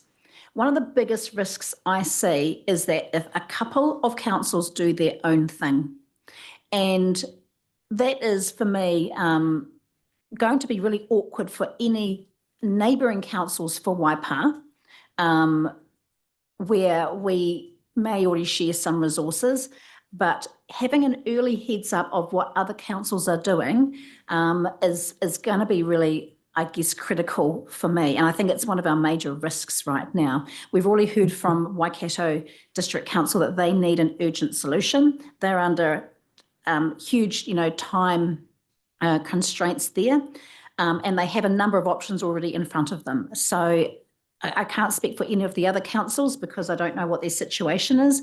But right now, I want to just, really our best foot forward is probably our future-proof partners, and of course, very capable mayor, just making sure that we are ahead of the game as to what the other councils might be, what they are thinking they might do. So I don't want to put too much pressure on anyone, but for me, that's quite a risk. I'm really happy with this report. I think it's the right thing to do to take the next step. No issues from my perspective at all at this point in time. So look, thank you for all the work that you've done so far. There was a lot of reading here and a lot of writing I can see as well. So I'm happy to even move the recommendation. Thank you. God, arms going everywhere. Andrew, Dalmarie. Oh, you were second. And Marcus. No, you were going to second too. Okay, Andrew. Okay, everybody. Yeah, so Andrew. Look, I've got a question and I guess an observation. So my question is on page 140 of our agenda and 5 of 13 so there's a table there. Debt capacity and community affordability are the two big things that we all of those other things, there's no crosses in them, but I'm looking at them and thinking we've got to be making benefits in surely all of those areas as well in a bigger organisation. Is that a fair comment or not? Yes, I think that is a fair comment. I think this was just a snap in time. That's just looking at our current status right now. And not just sort of looking forward. It's very much where we're at this time. Okay, no, that's fine. The observation I want to make is listening to Gavin and their experience with water care. He said they gained 10% efficiency, like savings in the first year, followed by 3 in the second year and 5 in the year following. That's 20% virtually in 3 years. It's big. And, to me, this is back to the future. I mean, bloody hell, I've gone through this so many bloody times that I'm up to here with it. Yeah. And you know, we look, and time is of the essence here. We cannot just muck around. You know, sometimes detail is the death of decision making. Yeah, thank you, Andrew. Look, I think any more, I mean, I'd like to wind this up eventually, but Mike and then Lou, and then I'll have some closing comments. Yeah, hi, through the mayor, sorry. Sharon, just some clarification on the page after, which is 141. And it's got a table there with green and red sort of spread through it. And the affordability is what I'm looking at. And the average water charges like right now for Waipara $2,021. And with wages going up, etc., they're basically proportionally exactly the same in 10 years' time. That is what the states, 1.7% of the average household income compared with 1.8, so very, very stable. If I look at our neighbours next door, Waikato, they're very similar to us at the moment at 1.8%, but in 10 years' time, they're looking at 3.8%. And it's got a big red mark alongside it. Can you just give us a little bit of explanation around the reason for that and what effect that would have if we got in bed with them? So just through the chair, so this table, it includes GST and it is for the three waters. So it's water, wastewater and stormwater. The other councils, the information largely have been done of their LTPs because I've done an LTP. So our figures might look quite different if we ran our draft LTP through this situation. So it's just basically percentages of implementers at the moment. So I'm sure, yeah, with our draft LTP, we haven't run the figures, so I'm not sure how we're going to fit with that affordability in 2035. But until we do that, which is part of the work that we're currently working on. Through your worship, Mayor, I also add in, I just recall from the presentation that Don and Vaughan made, is they did talk about ring fencing funding to the contributing council for a period of time. So on that basis, we would be very eyes open in terms of implications if we moved away from that model. Right. Okay. Now, Sharon, did you want to address part B in any substantive way if you're just for noting it's there? Yeah, it's just really a note there that the information there is what was went to the PGG meeting. If anyone's got any queries with all of those documents that are in there, more than happy to answer them. Otherwise, yeah, it's just really information. Thanks, Sharon. Lou, did you have to have one comment, then I'll wind this thing up? One last little simple comment. If you go to page 159, you'll see the local findings, and we dealt with Andrew just a moment ago with the demands for Waipara, but you see Waipara is significantly better off than a lot of the CEOs' evaluations of their individual current districts. And I think that we've got to go in eyes open and be aware of our position. It's something that as a negotiator in any degree, we are in a situation where we're probably better off than some of these others, other than some of the smaller ones. Yeah, thanks for that, Lou. Hey, look, just concluding comments before I put the motion. This is, it's been highlighted by a couple of you that it's kind of still really murky, a little bit unclear. You're looking forward to some really firm data, and I acknowledge that and certainly look forward to receiving that too. But I guess we have to realise this is quite an iterative process. That it's the great unknown for a lot of us, and I guess we need to be able to acknowledge the reality of the position that we're all in regionally. And it's different, the picture's different for everybody, but we've got to understand what the position we're in now in respect of water and what it will look like into the future and be honest about that. And I just want to acknowledge that it was a pretty clear message from conference last week that there is no more money. And that we need to look for regional or sub-regional partnerships for collaboration and efficiencies. And this sort of plays straight into that, I would have thought, to an extent. And to quote a wise man from Te Mutu, we need to be looking at collaboration, not competition. Does that sound familiar, Andrew?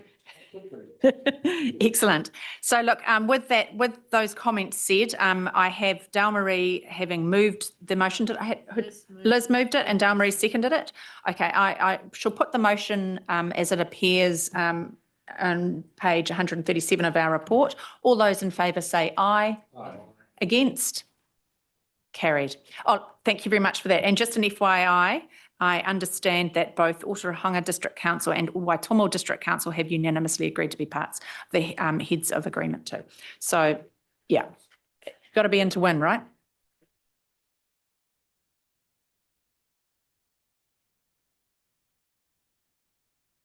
Add that to the list. Steph, add that to the list. Okay. I realise time has not been our friend this morning and I've not been very good at managing it, but I think we've had some really fulsome discussions on all the important matters that have been before us today. So look, I'm not minded to go into a morning tea break right now because these next two matters at the very least are reasonably short in duration and probably no surprise to any of us as they have come from other committees. So can I invite Angela McEwen to present her paper in respect of the exercising of delegation of ministerial power in respect of the Waikato Rowing Club. The floor is yours, Angela. Nice to see you. Good morning, Your Worship. Good morning, members. Yeah, happy to take this one as read. I think it should be quite straightforward. I'm happy to answer any questions. Yeah. Oh gosh, arms are going up, seconding and happening. Yeah, I've got Lou moving, and Andrew will second the motion on the basis that this has been before us. We're not being remiss in rushing it through. We have discussed this at length. So those gentlemen have moved and seconded. So I'll put the motion. All those in favour say aye. Against? Carried. That would have to be the world record, Angela, absolutely. in terms of a Waipa record right there, broken. Awesome. Brilliant. Thank you all. Fabulous. And then the next item is one of Ken's. It's in respect of a new independent member of Audit and Risk Committee. Ken, the floor is yours. Yes, thank you, Your Worship. And look, to save time, I won't walk up to the front of the room, but I'll just present from here. Hey, look, so this is the appointment of Carol Billette to our Audit and Risk Committee. So as you can see, Susan has exercised her mayoral powers to make this appointment. So this is just a notification through to you people. Look, just a little bit about Carol, because the report actually doesn't cover this. So Carol is in an officer position with Ag Research Limited. Okay, so a Crown CRI. So she is the CFO of that organisation, Director of Finance. She was previously the CFO of Christchurch City Council. So she's she did that for a number of years. Look, she's a director of a couple of organisations. In fact, has done a few director positions in the past. Some of those commercial entities, some of those not-for-profits. She's actually got a significant amount of history with not-for-profit organisations. And in terms of Audit and Risk Committee assurance, she has relatively recently been appointed the Deputy Chair of Hamilton City Council's Audit and Risk Committee. So actually, in that sense, she is working with our current chair, Bruce Robertson, because Bruce has relatively recently become the chair of that same Audit and Risk Committee, and Carol was appointed as his deputy there. So look, that will be the arrangement here at Waipa as well, I guess. Well, not that she'll be the deputy chair, but that she will be an independent member, and obviously Bruce is the chair. So look, we ran a robust process here. So interviews were conducted by, so in terms of the panel, the Waipa panel, it was Mayor Susan, it was Bruce Robertson, and it was myself. We interviewed 3 candidates. I believe we got about 18 applications. We basically trimmed that down to 3 interviews, and I'm pretty sure the Mayor will support me in saying that Carol was the standout candidate. Of those 3 candidates, we had we were certainly unanimous unanimous in our support for that. So look, we've run a good, robust process. Carol was the candidate. Actually, did I mention Carol is Christchurch based? But of course, Bruce is also South Island based. So 4 meetings a year, I don't see that as an impediment. Readily available, obviously, by email or by phone or by Teams meeting as well. So so look, I'm excited about this appointment. So this report is just simply giving you this information, and there's a couple of recommendations that we're making, Your Worship. Yeah, thank you, Ken. Really good summary. She was undoubtedly the standout. Roger, then Claire.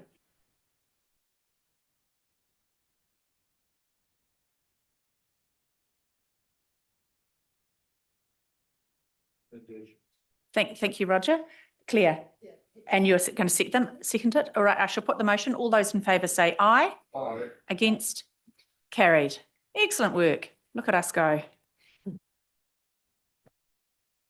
So look, I might just move us into public excluded now and then break for morning tea, if that's all right. So you'll see the reasons appearing on page, it's not going to tell me what page, but 223 now as to why we will be moving into public excluded. And I have Andrew moving that and Bruce will second that. All those in favour say aye.